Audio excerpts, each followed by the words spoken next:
Hi everyone, it's Amandine from the Pigeon Letters design team.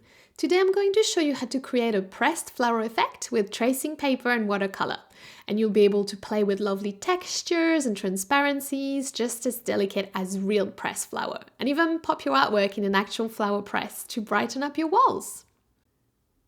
To get started, you'll need a simple piece of draft paper, a piece of tracing paper at least 90 GSM, a range of brushes. Here I have the Pigeon Letters Studio Round brushes in size 2, 4 and 6, a nib, this is my very old Surgeon Major nib, some watercolor, a simple eraser and pencil, and then some washi tape and some scissors, and that's it. Now the first thing you're going to do is sketch your flower. This won't be part of the final artwork, so you don't have to overthink it too much. I often use references from Google when I draw. So I just type in, for example, poppy, pressed poppy, and I sketch from photos. But feel free to pick a different flower if you'd like, or even a leaf. For me, I just really like poppies. I think they're really beautiful and delicate, which is why I picked this one.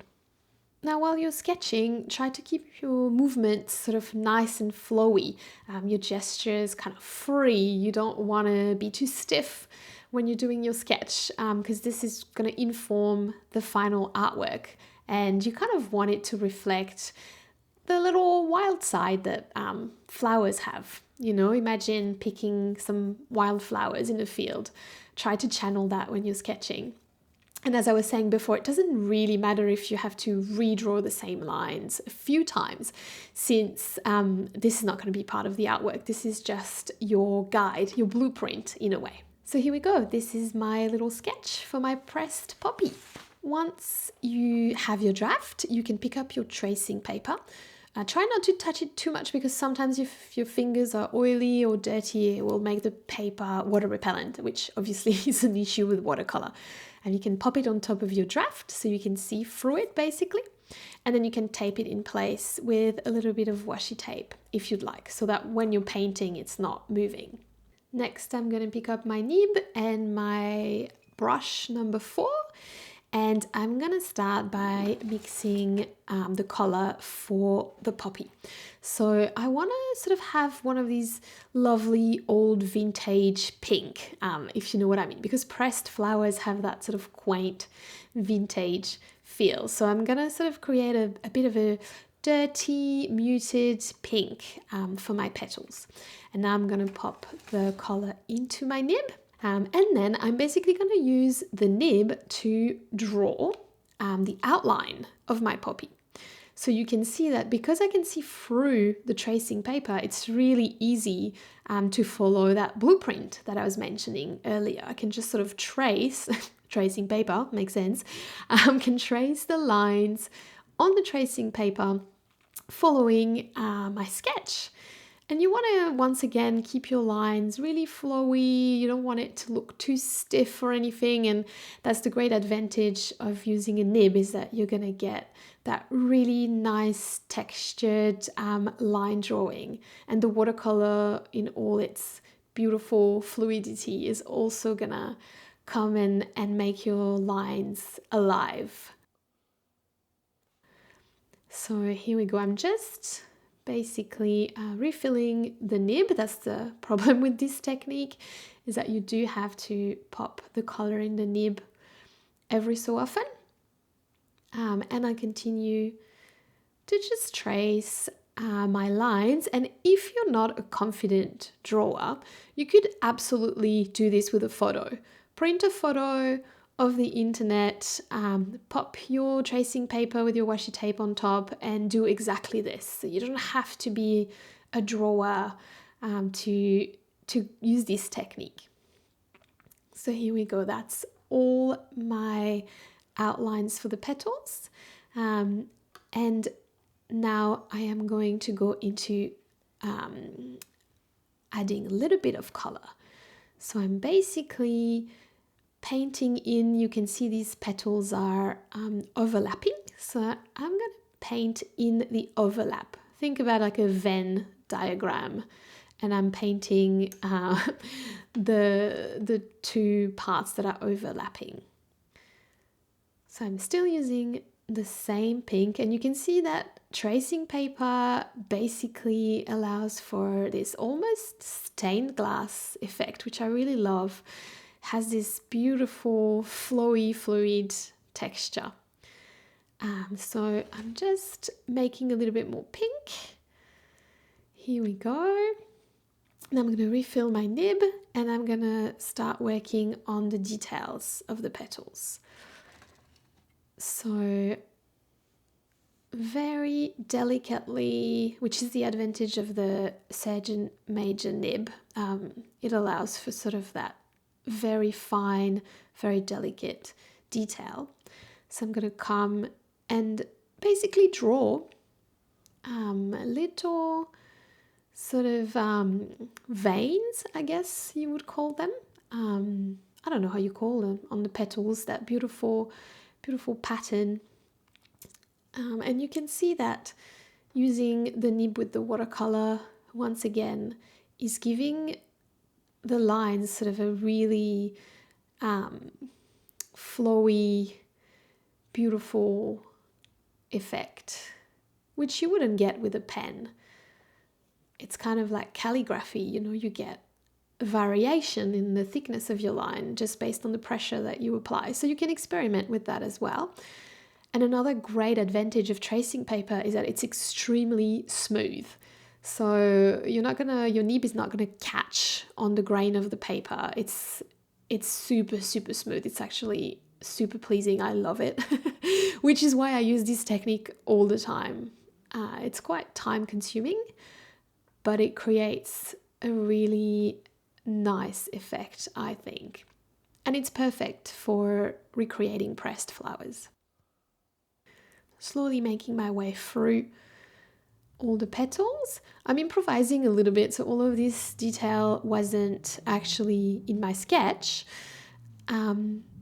but I'm just adding where I see fit, adding little details. Once again, you don't want to overthink this too much. Nature isn't symmetrical, it's not perfect, so you can keep that in mind while you're working, which is also another reason to draw botanical illustrations or sketch from nature. It's just always this little imperfections that are just great for us artists, because then we can hide our mistakes in this. Go a little bit of a refill. And now you can see that what I colored in earlier has dried, so I can come on top of it and add details there as well. You'll see that paint dries fairly quickly on tracing paper as long as you don't use too much water. So you have to kind of find the balance between having enough water to use the watercolor, but not too much that it's going to make your paper get really buckly and wavy. So now I'm gonna work on the little seed in the middle. I guess it's a seed. I don't really know what it is, actually. I don't know what it's called. But the little seed in the middle of the poppy. So I'm using a really fresh spring-like green. I've cleaned my nib, obviously.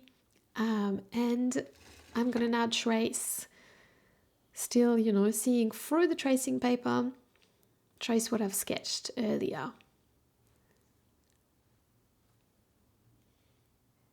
Here we go. And I love the fact that this technique allows me to use watercolor, which is generally not something you would use for line drawing, but this technique allows me to use it with line drawing, which I really love. It's basically bringing the best of two worlds, like the amazing colors and transparencies of watercolor, and then the sharpness and the delicate side of line drawing. Here we go. I really like that color combination that really sort of fresh green and then that pink. So here I'm popping little dots. You know, inside poppies you have that kind of fluffy little stems. I really need to learn how to say all these words in English. But basically I think it's pollen. I'm not too sure. I need to look it up. But now I was talking about that black fluffy stuff. I'm gonna create the color for that. And in watercolor, we don't actually use black. You sort of create colored blacks. So here I'm using gray, blue, and green to make a mock black. It's kind of a black, but not really a black. Because black can be a bit harsh. So it's always lovely to use actually colors to kind of give your black a little bit of warmth. Here we go. The nib is really great for these kind of fine details once again. You could do that with a brush if you don't have a nib or you're not really fond of it. You can see just on the left there is the number 2 round brush from the Pigeon Letters. You could use that as well. Absolutely, you don't have to use the nib, but I find it works quite well. Here we go. So that's pretty much all the outlines of my poppy done. Just adding a few more details, but that's pretty much it. And now we're going to have to let this dry for the next step. So we're just going to take a minute. I'll be right back. Okay, now comes the magic of this technique. We're going to unstick our tracing paper, remove the tape. You can just, we don't need it anymore, so you can just discard it. I'm just going to pop it there. And then what we're going to do is we're going to flip our piece of tracing paper. So now the outline is on the other side, and then we're on the verso, recto verso. So this is the other side. I'm gonna go back to my brush number 4, which is my favorite. And I'm gonna create sort of a lighter pink. So I'm just, diluting it and removing the water, because as I was saying earlier, if there is too much water in your brush, the tracing paper is gonna buckle and it's not gonna lay flat. So the Pigeon Letters brushes are actually great for that, because they sort of have that great springiness, I guess you could describe it. It doesn't release too much water at once, but it's still really fluid and reactive and bouncy. I don't know if any of these words are actual ways to describe brushes, but you understand what I mean. So you can see I'm basically just coloring in each petal with my pink, and I'm starting with the outer petals, and I want them to be lighter because they're the other ones are kind of on top of each other. So if you imagine if you had pressed these petals, you would have transparencies, different levels of transparencies, and where the petals are overlapping, it'll get a little bit darker. But these petals are not overlapping, so I'm keeping it quite light. You can see I'm just diluting it, but always making sure that I'm just going straight in with the water, because if there is too much water, it's going to buckle too much, because the paper is quite thin. It's only 90 GSM.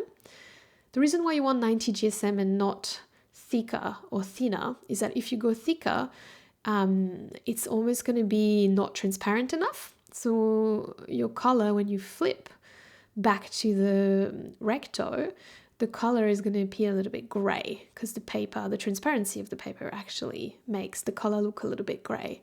And if you go thinner, it just can't handle the water. So this is kind of the happy medium. All right, so now I'm going to move on to the inner petals. So I'm going with a little bit more color, a little bit darker, but you'll see it's very subtle. Like it's nothing, too dramatic.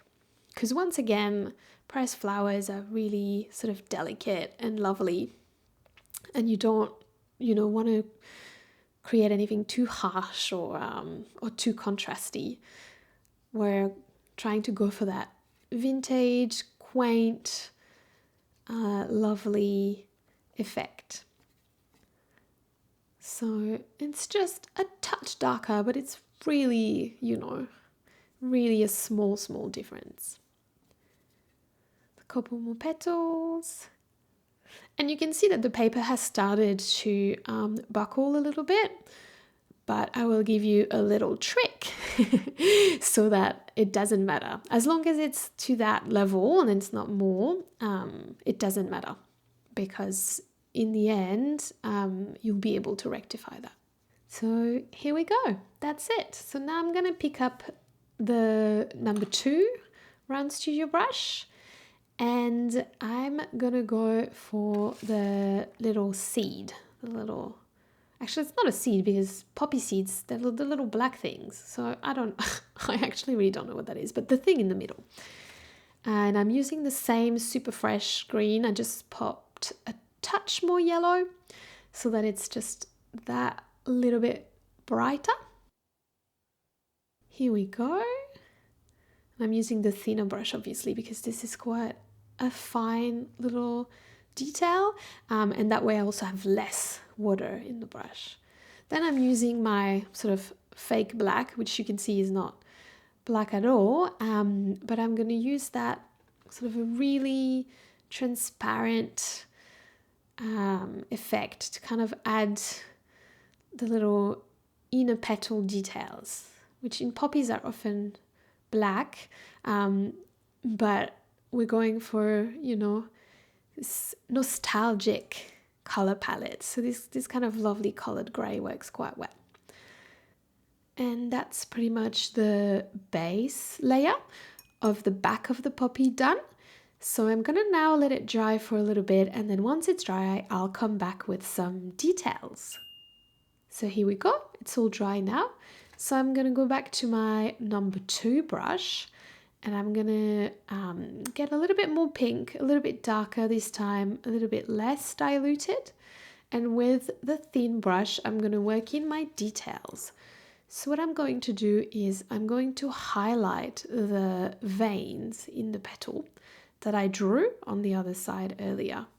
So I'm basically just pulling the paint towards the center of the poppy and using a bit of a wavy stroke.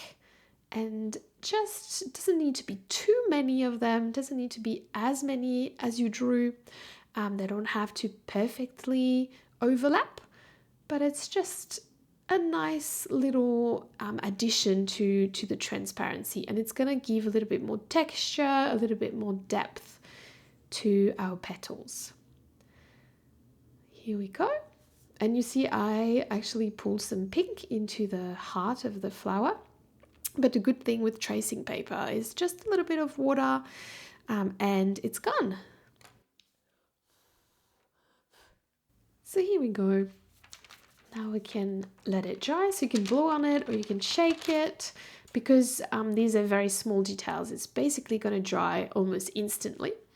And that's the other side. So you can see all the lovely layers, you can see the outline at the top and then the color popping through. And now you can grab your scissors, if it's all dry, of course, make sure it is, and you can cut out your poppy. So if you're a perfectionist and you want to do this perfectly, you could use a Stanley knife and perfectly follow the outline, but I feel like scissors are good enough. The tracing paper is mainly transparent, so that little border is going to be almost invisible. But if you really want to, go with the illusion even further, you can use a Stanley knife and you'll get even more of a dried flower look. Here we go, almost done. All right. And that's our poppy, all done. And you can see that it's a little bit buckled. So earlier I was telling you that I was going to share a little trick to get rid of that. Basically, if you rub the paper with your finger, the heat of your finger is going to help the paper sort of relax, I guess. It's like giving it a little massage. And the more you do it, the flatter the paper is going to be. So you can just making sure, of course, that the paint is dry.